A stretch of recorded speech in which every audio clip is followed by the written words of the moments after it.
Welcome. In this video I will show you how to check the software version of your Samsung ViewFinity S6.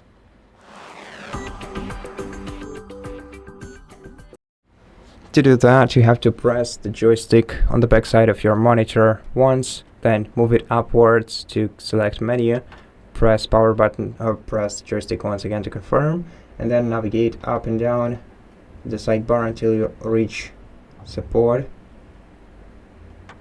Press joystick once again to confirm and scroll down to information, press joystick once again, and here you'll be able to find your device's current software version as well as the model code and serial number.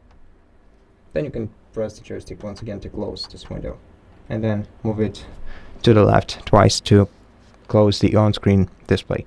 Thank you for watching this video. If it helped you, please consider subscribing to our channel, leave us a like and a comment below, and I'll see you in the next one.